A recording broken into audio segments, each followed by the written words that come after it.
Okay, parents, I'm going to send you a video of a little tour of Canvas so that you are more familiar with it. So if I go to AISD.net, okay, and here's the home page. So you're going to go to students.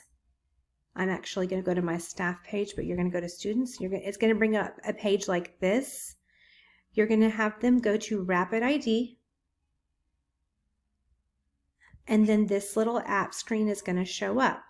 Right here, you're going to look for the Canvas app. So click on the Canvas app. And it's going to come to their dashboard. All of the courses that they need are right here. So here is my homeroom card. Here is the math card, and here is the science card.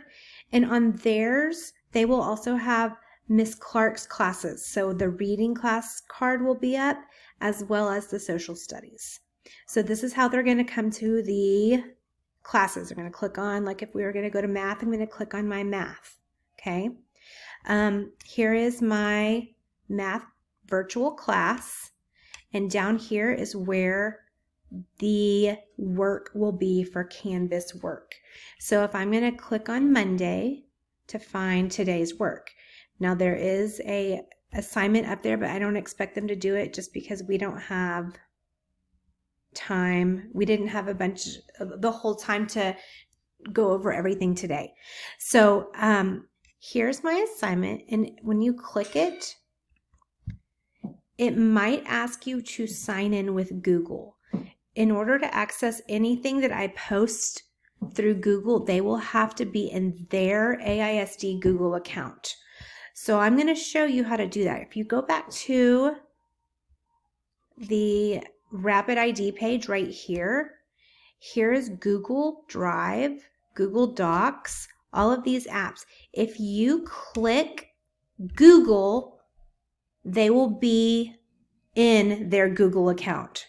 So I clicked it and it automatically loads my Google Drive, okay? If your student, your child clicks Google on that app page, they will be logged in. So then you're able to go back to this, and you're going to load my assignment. And it will, since you've clicked the Google, it will already have logged them into their Google account. Now, if you try to put in like your Google address, it's not going to work. It has to be the student's Google account through AISD. And so then I'm able to get to my assignment.